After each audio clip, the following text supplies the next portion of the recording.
번째는 조금 낯선데 이름이 낯서요. 동시성의 상대성. 이름이 이상하죠? 동시성의 상대성이 나타나고 두 번째부터는 어느 정도 예측이 가능한 이름인데 두 번째가 바로 시간 팽창. 시간 팽창.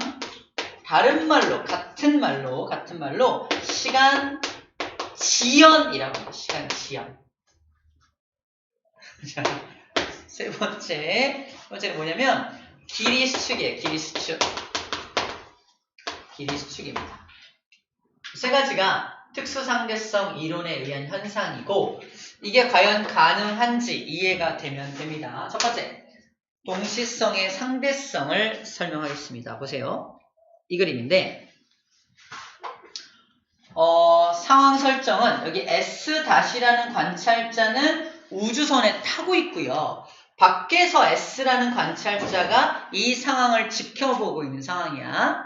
물론 S- 입장에서는 자기 우주선이 정지한 것처럼 보이지만 실질적으로는 움직이고 있는 녀석입니다. 얘가 봤을 때 움직이지 않는 것처럼 보인다는 걸 표시하고 있는 거야. 그때 가운데, 딱 가운데에서 양쪽 방향으로 빛을 빵 쏩니다. 양쪽 방향으로 빛을 쏴. 아는 사람 있어? 없지.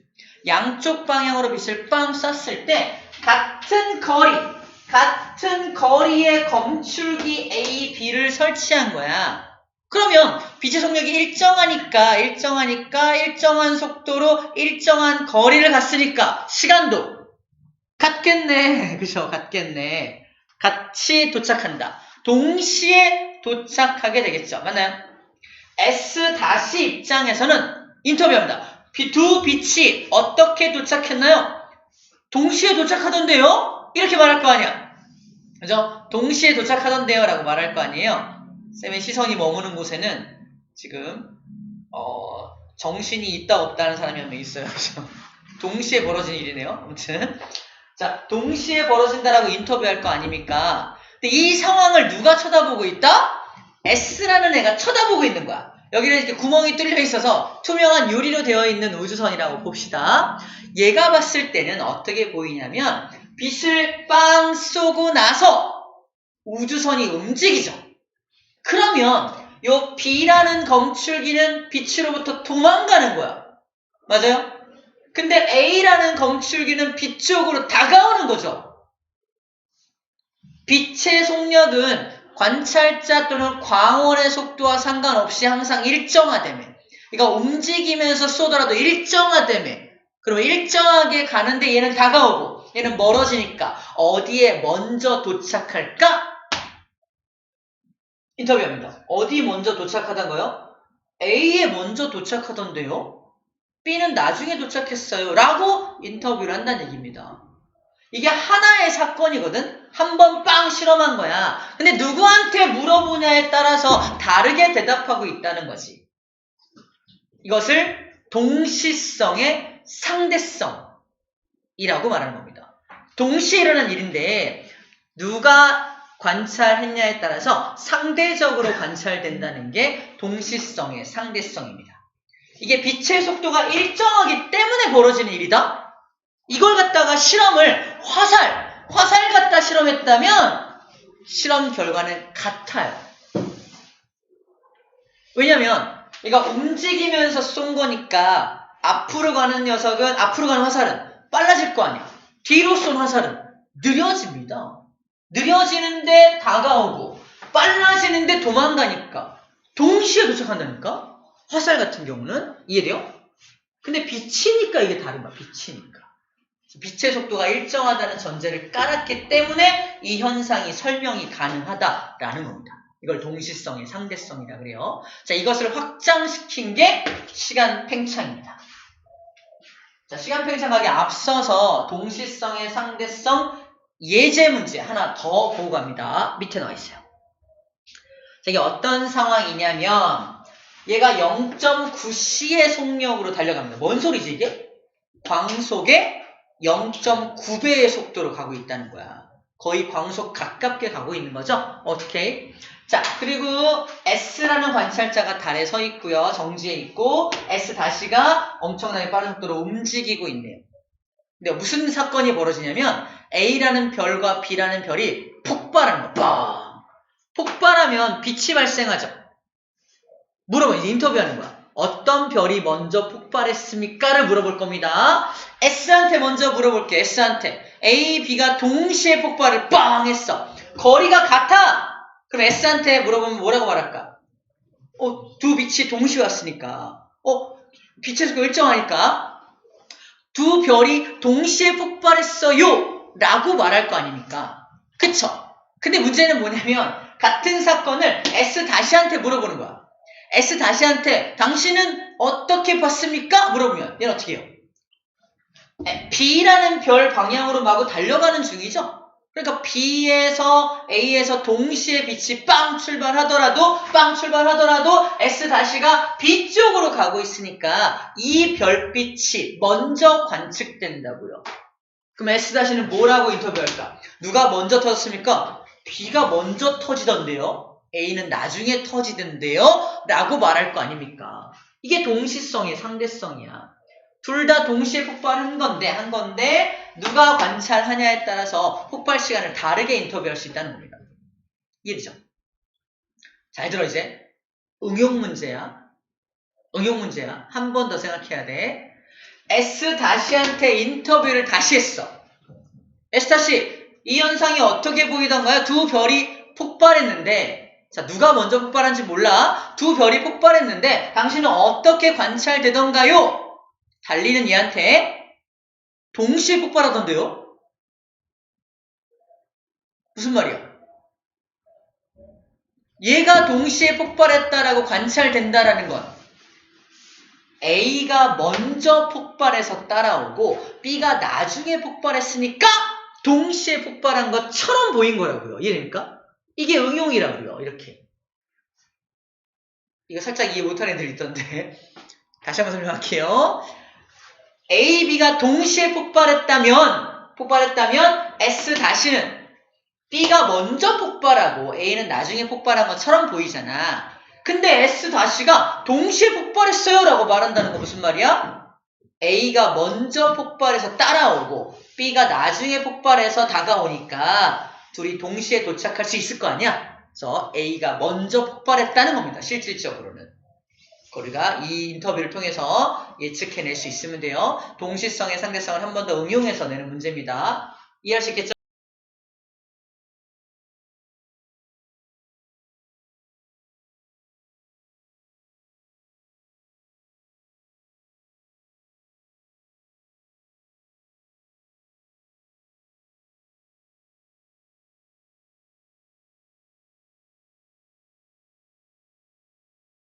자, 설정입니다. 설정.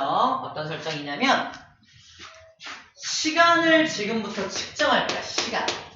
시간을 측정할 건데 뭘 갖다 시간을 측정할 거냐면 잘 들어. 무엇을 갖다 시간을 측정할 거냐면은 빛시계라는 요 장치를 이용해서 시간을 측정할 거야. 빛의 속도는 일정하죠. 일정한 속력을 가진 저 빛을 이용해서 시간을 잴 건데 우리 시간 공식이 뭐죠? 속력분의 거리죠. 이 공식을 이용해서 시간을 측정할 거라고요. 자, 그러면 이 S-한테 야 S- 너 시간 좀 측정해봐. 알겠어. 어떤 시간? 빛이 왕복하는데 걸린 시간. 어떻게 구하면 되겠어? 빛의 속력은 C죠. 근데 왕복 거리를 집어넣어야 시간이 나올 거 아니야? 속력이 나올 거 아니야? 시간이 나올 거 아니야? 그죠? 시간 속력분의 거리니까. 근데 여기 높이가 L-라고 써있습니다. L-. 그럼 왕복이니까 몇 L-? 2L-라고 식을 쓸 수 있다는 거예요. 야, S- 시간 구했어? 구했어. C분의 2L-. 그죠? 그러니까 이 우주선의 길이 재고요. 광속 30만 집어넣으면 답이 나오겠죠. 이게 구할 수 있다는 거야. 근데 이거는 알고 보니까 얘가 마찬가지로 움직이고 있는 우주선이야. 그래서 얘는 이 안에 타고 있으니까 자기가 움직이는 걸 못 느끼지. 그러니까 빛이 이렇게 움직인다고 본 거야. 근데 이걸 외부에서 본다면 어떻게 보인다고요? 이렇게. 출발한 빛이 우주선 위에 닿았다가 또 위에 튕긴 빛이 아래에 닿을 거 아니야? 뭐 하는 동안? 우주선이 움직이는 동안. 아까 우리가 움직이는 트럭에서 공을 던진 것과 똑같은 겁니다. 이해됩니까? 그 얘한테 물어. 야, 너도 시간 좀 재줘봐. 이 빛이 위아래 왕복하는데 걸린 시간이 얼마야? S야? 빛의 속력은 C니까 얘가 이동한 거리를 구하면 되겠네. 이동한 거리는 여기네. 요 거리를 L이라고 한다면 L하고 L-를 비교하면 누가 더 길어요? L이 무조건 길어요.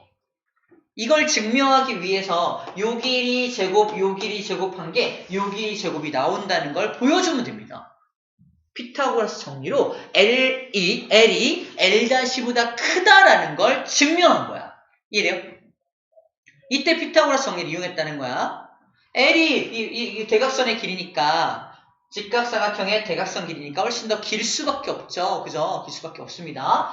자, 그래서 L이 L-보다 크다는 걸 증명을 하고요. 얘한테 물어봤을 때 너는 어떻게 구했어? 10분의 2L이라고 구합니다. 둘이 측정한 시간이 같아요? 달라요? 다르네. 그치? 거리가 다르니까 시간이 달라져. 왜? 광속은 일정하니까. 그럼 둘 중에 누가 더 커요? 얘가 더 크게 관측되죠. 예를 들어서 얘가 2초라고 관측했다면 얘는 뭔 소리야? 1초던데 이렇게 되는 거예요.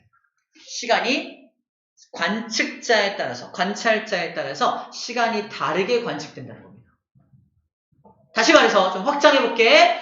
내가 이걸 1년 동안 쟀어. 1년 걸렸어. 뭔 소리야? 너 2년 걸렸어. 이렇게 되는 거지. 확장하면. 얘가 1살 먹을 때 뭔 소리야? 나 2살 먹었는데 이렇게 되는 거지. 이해돼요? 근데 저 S-는 지금 뭐 하고 있나요? 우주선을 타고 이동 중이죠.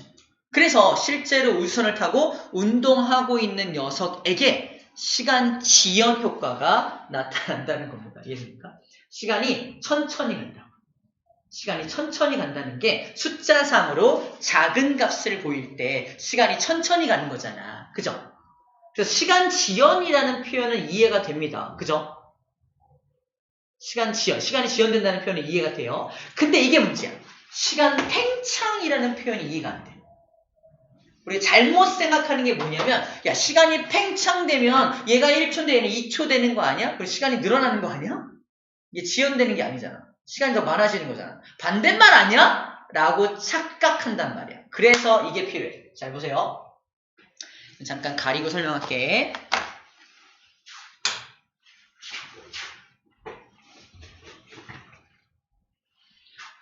S-라는 사람과 S라는 사람이 있는데 S-에게 시간 팽창이 일어났대. 뭔 소리냐면 이 사람에게 1초는 이만큼이 1초야. 이 사람에게 1초는 요만큼이 1초야. 누구에게 시간 팽창이 일어났다? 이게 시간 팽창 개념이야. 그런데 실제로 자연계에서 시간이 갔어. 어떻게? 여기 있던 녀석이 자연계에서 여기까지 시간이 실제로 진행이 된 거야. 물어봅니다. S- 시간 얼마 갔어? 1초 갔지. S가 S! 시간 얼마 갔어? 2초 갔지. 그런 거야. 시간이 팽창된 녀석이 오히려 시간이 느리게 가는 겁니다. 이해돼요? 내 시간이 팽창됐다는 개념이 같은 1초 간격이 아니라는 거야. 나의 1초는 이만큼이 1초야. 이게 시간 팽창이라는 거예요. 이해돼요? 1초인데 2초가 되는 게 시간 팽창이 아니라고! 시간의 단위 자체가 팽창된 거라는 겁니다. 이해돼요? 이게 시간 팽창이야. 그러므로 시간이 팽창된 녀석에게 시간이 지연되는 효과가 나타나는 게 맞죠. 같은 말이야. 동일어입니다. 이해되죠? 시간 팽창이 일어났다, 시간 지연이 일어났다. 같은 용어다라는 걸 저 그림을 기억해야 돼. 요 그림을 기억해서 이게 팽창된 거지. 이게 팽창된 사람이지. 팽창된 사람에게 시간 지연 효과가 나타나게 되는 겁니다. 이해됐어요? 요 그림 꼭 기억해야 돼. 시간 팽창, 시간 지연을 이해해주면 되겠습니다. 그 다음에 시간을 측정해 봤어요. 시간이 정말이네. 진짜 다르게 갈 수 있네. 다르게 가네. 시간이 다르게 가네라는 걸 이제 이해를 한 거야. 이제 두 번째, 길이 수축 바로 설명할게요. 봐봐. 원리가 똑같아요. 보세요. 길이 수축은 이걸로 합니다. 길이를 잴 거야, 지금부터. 길이, 다른 말로 거리를 잴 겁니다. 어디 거리를 잴 거냐면은 지구부터 목성까지의 거리를 잴 거야. 줄자로 재나요? 아니겠죠? 거리를 재는 공식으로 잴 겁니다. 거리를 재는 방법은 시간, 속력 곱하기 시간으로 구하면 되겠죠? 그죠? 그래서 S-하고 S가 모여서 회의를 한 거야. 우리들이 거리를 재보자. 어떻게 거리를 재면 될까? 내가 우주선을 타고 일정한 속력 V로 쫙 갈게. 그러면 속력은 V로 갈 테니까 가는데 걸린 시간만 여기다 집어넣으면 거리가 나올 거 아니야. 엄청 잘 구할 수 있겠다 이러면. 그죠? 저 공식 이용하면 되잖아. 내가 V를 유지하면서 갈 테니까 시간만 측정하면 돼. 이제 시간을 재보자. 시작! 빵! 얘는 굉장히 빠르게 움직이는 관찰자죠. 얘는 어때요? 정지해 있는 관찰자죠. 시간 팽창이 일어나죠. 누구에게? 쟤한테. 그래서 얘가 측정한 시간이 S-가 측정한 시간이 짧아요. 1초 또는 1년. 그죠? 근데 얘가 야 너도 거리를 구해야지. 구해야죠. 난 어떻게 구할 거냐면 얘가 V로 간다고 했으니까 나도 그 속력에다가 내가 측정한 시간을 곱할 거예요. 얘는 속력은 V인데 얘가 측정한 시간 어때요? TS죠. 근데 TS-와 TS의 시간이 같아요? 달라요? 다르죠. 얘가 더 길죠. 그러므로 얘가 측정한 길이는 엄청 멀던데 뭔 소리야? 되게 좁던데 금방이던데 이런다고요. 거리가 다르다고. 누구에게 길이 수축이 일어났어요? 당연히 쟤한테 길이 수축이 일어난 거야. 이해요? 아니 우리 거리 공식에 시간이 들어가 있어. 근데 시간이 다르게 측정이 되면 당연히 거리도 다르게 측정된다는 그 논리입니다. 그죠? 시간이 작게 측정되는 놈한테 당연히 길이 수축이라는 현상이 벌어질 수밖에 없다는 얘기를 하고 있는 거예요. 이해되죠? 길이 수축이 일어날 수밖에 없네. 시간 팽창이 일어난 저 녀석이 측정한 길이는 되게 작게 측정되겠네. 이거예요. 작게 측정되겠네. 여기까지 이해됐죠? 오케이, 이제 다 왔어. 끝까지 다 왔어요. 자, 이제 뭐만 할 줄 알면 되냐면 고유라는 말만 잘 정리할 수 있으면 됩니다. 고유. 자, 마지막 난제 고유입니다. 고유. 우리 책에 보면은 고유 시간, 고유 길이 막 있단 말 나와요. 고유가 뭐냐면 책에 정의가 나와 있는지 모르겠는데 고유란 어디다가 붙여주는 용어냐면은 측정 대상과 함께 움직이는 관찰자가 측정한 물리량에게 고유자를 붙여줍니다. 길어. 측정 대상과 함께 움직이는 관찰자, 걔가 측정한 물리량에다가 고유자를 붙여준다는 거거든. 그러면 잘 봐봐. 방금 봤던 예에서 고유를 찾아볼게. 첫 번째 아까 여기에서 고유를 찾아보자. 측정 대상이 뭐죠? 시간이죠. 시간을 재는 도구가 누구야? 빛시계죠. 저 빛시계랑 같이 움직이는 관찰자가 누구냐고. S-죠. 그래서 S-가 측정한 시간 TS-를 다른 말로 T 고유 시간이라고 부르자는 겁니다. 오케이? 얘는 측정 대상은 저기서 움직이고 지는 안 움직이잖아. 그죠? 측정 대상과 함께 움직이지 않죠. 그죠? 그럼 얘가 측정한 시간은 그냥 시간이야. 고유 시간이 그냥 t야. 그냥 t. 근데 고유 시간과 t 중에 누가 더 커요? 그냥 t가 더 크죠? 그래서 얘가 더 큰 거 알 수 있어. 여기서 또 우리가 고정관념을 써요. 야, 그러면 고유가 붙은 거가 시간 팽창이 일어나고 길이 수축도 일어난 건가 보다. 아니야. 시간 팽창은 맞아. 시간 팽창 일어난 놈이 고유가 맞아. 하지만 길이는 아니야. 결론부터 말할게. 왜 아닌지 봐봐. 길이 갑니다.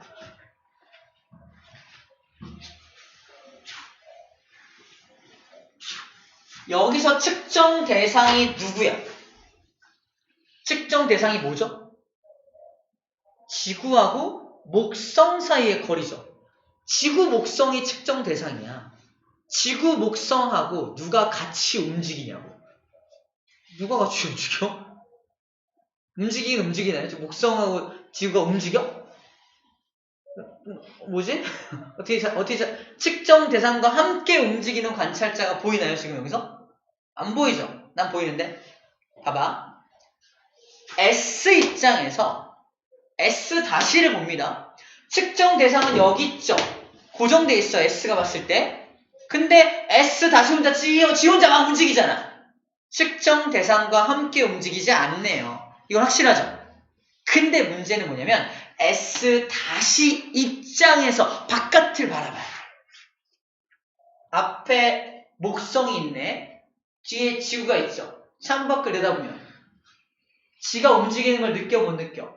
못 느끼니까 목성이 다가오고 지구가 뒤로 가는 것처럼 보입니다. 맞아요? 근데 저기 달이 있네? 달에 S가 서 있어. S 어떻게 보여요? 같이 가는 것처럼 보일 거 아니에요. 맞아요? 목성, 지구, 달이 같이 움직이죠. 측정 대상과 함께 움직이는 관찰자가 누구냐고? S입니다. 이해요? 그래서 S가 측정해준 물리량에다가 고유자를 붙이는 거야. 얘가 측정한 길이가 그래서 고유 길이에요. 고유 길이. 근데 얘가 길이를 측정할 때 어떻게 했어요? 속력 곱하기 지가 측정한 시간이었잖아. 이거 엄청 긴 시간이었죠. 그러므로 고유 길이가 훨씬 더 길어요. 길이 수축이 일어난 길이가 아니라니까, 고유 길이가. 오히려 얘가 측정한 길이가 그냥 L인데 얘가 V 곱하기 T의 S-니까 이게 수축된 시간이었죠. 작아진 시간이었죠. 그러니까 얘가 오히려 작아진 길이. 이게 길이 수축이 일어난 길이가 L이야. 길이 수축이 일어난 길이가 L이고 길이 수축이 일어나지 않은 녀석이 고유 길이란 뜻입니다. 이해됐어요? 그래서 고유자가 붙었다고 해서 아까 모두 시간 팽창과 길이 수축이 일어난 거에다가 고유를 붙이는 건 아니라는 거야. 자, 방금 한 얘기 잘 기억해야 돼. 그래서 누가 측정 대상과 함께 움직이는 관찰자가 누군지를 방금 들었던 예를 통해서 얘는 얘지라고 딱 집어줄 수 있어야 돼.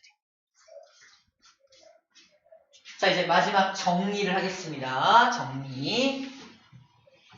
간단해. 정리를 하면 간단합니다. 작은 것, 작은 물리량, 큰 물리량을 정리해주면 돼요.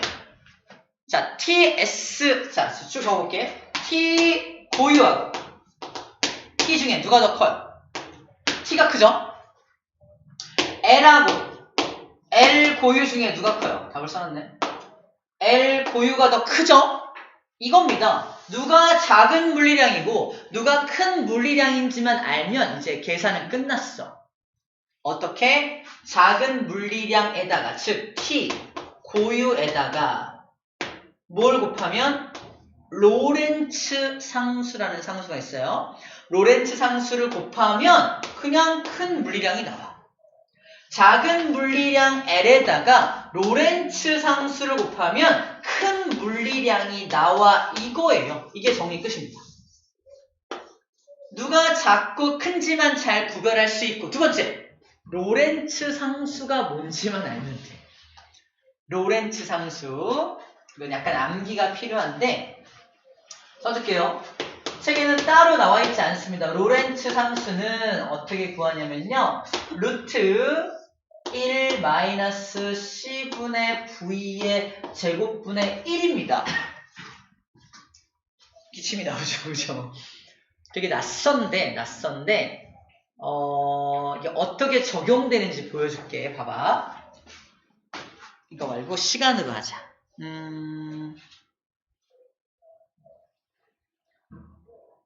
자, 아까 여기서 야, S 다시 시간 측정했더니 어때? 나 시간 측정했더니 1초 나왔어. 그죠?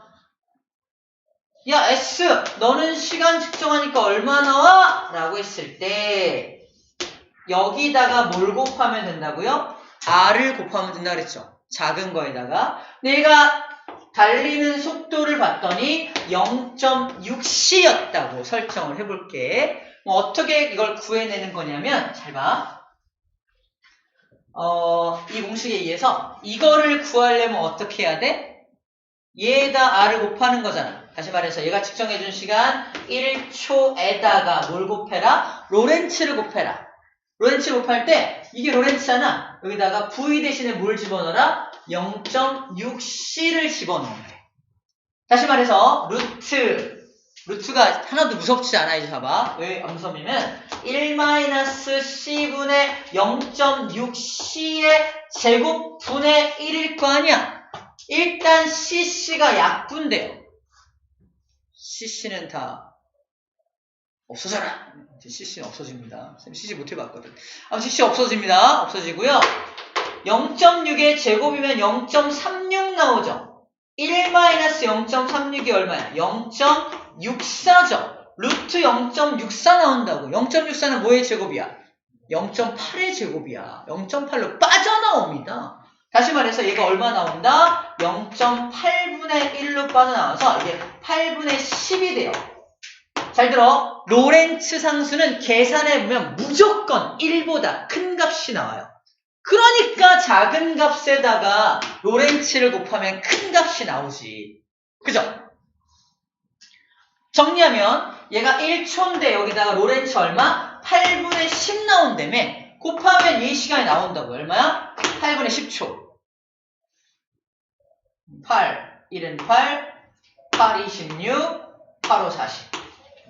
1.25초가 나오는 겁니다. 맞나요? 1.25초. 처음에 쌤이 했던 예죠? 얘가 1초일 때 얘는 1.25초가 될 수 있어. 그게 바로 이거야. 0.6c의 속도로 달릴 때. 시험 문제는 항상 0.6c 나옵니다. 왜? 루트를 벗고 나와야 계산이 되니까. 또 루트를 벗고 나올 수 있는 게 딱 하나 더 있어. 뭐? 0.8c.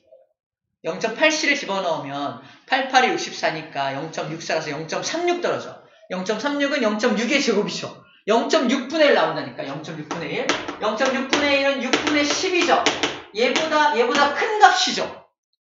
아니 더 빠르게 달리니까 더 시간 팽창이 더 심하게 일어나는 거야. 이해돼요? 그걸 보여주는 예라는 겁니다. 이해됐어요? 우리 뭐만 기억하면 돼? 지금 좀 낯설지만 로렌츠 상수값을 잘 기억하면 되겠습니다. 1 계산하는 거 보니까 이렇게 계산되겠네. 좀 느낌 오지 않아? 금방 외울 수 있을 것 같지 않아? 자, 그러다 보니까 책에 있는 공식들이 이제 이해가 됩니다. 첫 번째 공식 뭐 나와 있어? 엄청 어렵게 써져 있죠. t는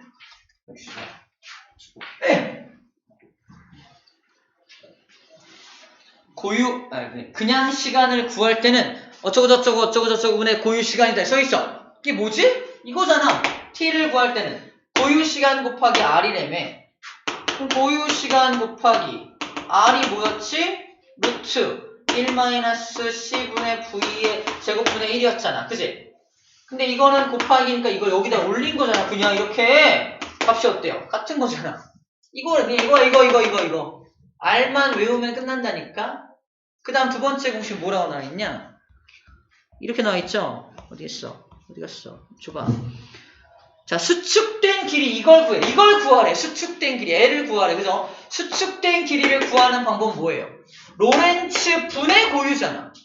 로렌츠 분의 고유니까 좀 올라가 봐.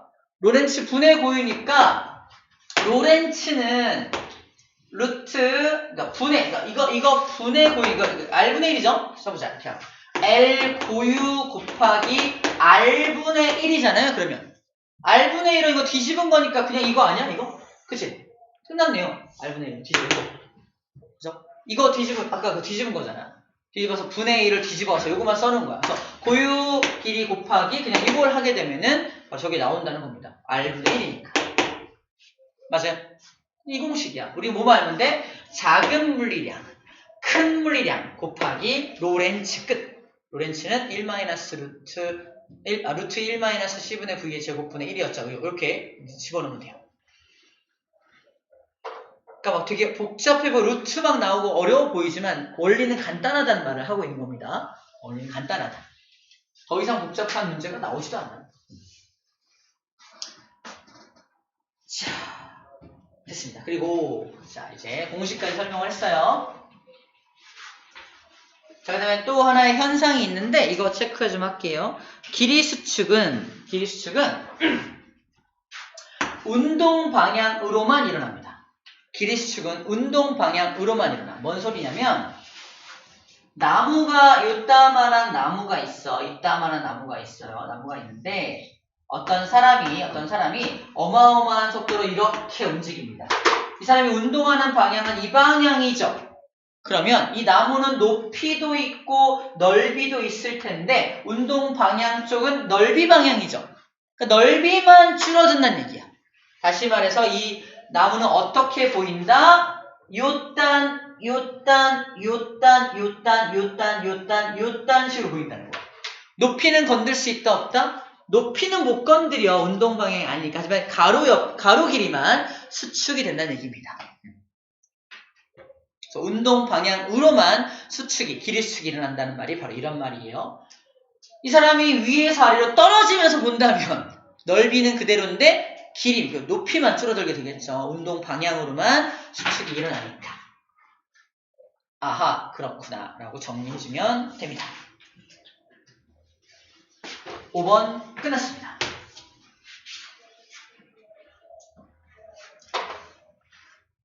자, 이론적으로는 알겠어. 무슨 말인지 알겠어. 그렇게 되는 것도 알겠어. 근데 진짜야? 사실이야? 증거 있어? 그렇대. 근데 증거 있냐고. 우리가 그냥 인식할 수 있는 증거는 이런 거야. 이렇게 설명하잖아. 우리 영상에도 나왔었는데 시계를 다이소에서 3개를 산 다음에 하나는 내가 갖고 있고 하나는 이쪽 방향으로 움직이는 비행기에 태우고 하나는 이쪽 방향으로 움직이는 비행기에 태워서 우왕 돌고 온 다음에 다시 시계를 모아. 시간이 다 같을까? 다르게 가더라는 겁니다. 두 번째는 다이소에서 시계를 2개 산 다음에 하나 내가 갖고 있고 하나는 인공위성에 태운 다음에 지구 100바퀴를 돌고 내려오게 합니다. 둘의 시계가 다르게 가 있다는 거야. 이런 걸 통해서 시간이 서로 상대적으로 다르게 간다는 걸 이제 인식할 수 있는 게 우리 수준의 인식 방법이라면 얘는 좀 다른 방법으로 증명을 하고 있어요. 바로 뮤온을 예를 들고 있습니다. 뮤온. 뮤온이 뭐냐면 우리 통합과학 때 배우는 입자인데 우주에서 생성되는 작은 입자야. 우주에서 생성되는 되게 작은 입자인데 자, 우주에서 날아오는 어떤 입자가 지구 대기권하고 부딪히면서 그게 뮤온 입자로 변화가 돼.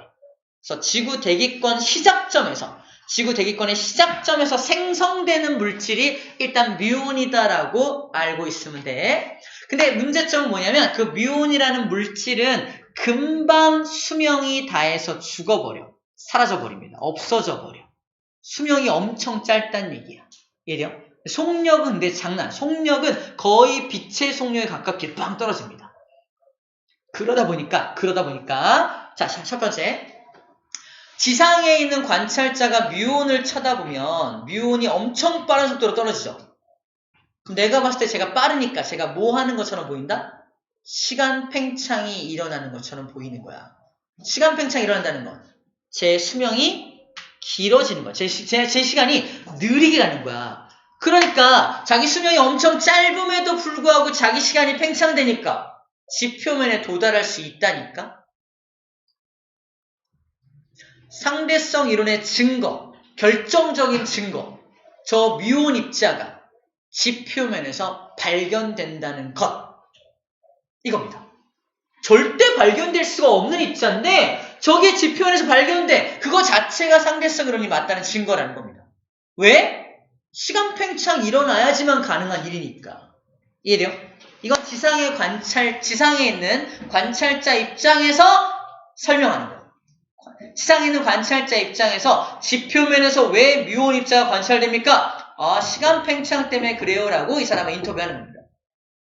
근데 이제 봐봐. 이렇게 써있어요. 뮤온과 함께 움직이는 좌표계에서 볼 때, 겁나 어렵게 써있죠. 쉽게 말하면 뮤온의 입장에서 볼 때 뮤온한테 인터뷰하는 거야. 야, 너 왜 지표면에서 관찰돼? 뮤온은 자기가 떨어지는 걸, 자기가 움직이는 걸 인식해 못해. 인식 못해. 근데 문제는 뭐야? 자기는 떨어지는 것 같지 않은데, 주변이 막 위로 올라가. 그죠? 우와! 그죠? 빠르게 움직이는 물체는 뭐가 또 일어나? 길이 수축이 일어나죠? 그죠? 뮤온의 입장에선 내가 이렇게 가만히 있는데 주변이 막 올라가면서 수축되더라고. 다시 말해서 대기권의 길이가 수축돼서 금방 떨어지던데? 이렇게 된 거야. 뮤온의 입장에서 어떻게 설명한다? 길이 수축이 일어나서 나 지표면에 도달할 수 있었어 라고 설명한다는 거지.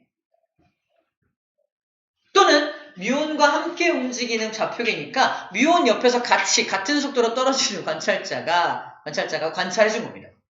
뮤온하고 나는 움직이지 않고 있었는데 주변이 막 올라가면서 길이 수축이 일어나더라고. 이 뜻이에요. 이해됩니까? 그게 여기 써있는 거야. 저는 길이 수축으로 뮤온이 지표면에 도달했다는 걸 설명을 하고, 지표면의 관찰자 입장에서는 시간 지연으로 뮤온이 지표면에 관찰된다라고 설명하는 겁니다.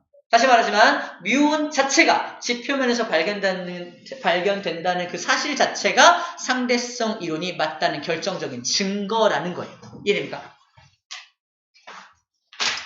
문제 풀어볼게요. 다 했습니다. 다닥 풀어봅시다.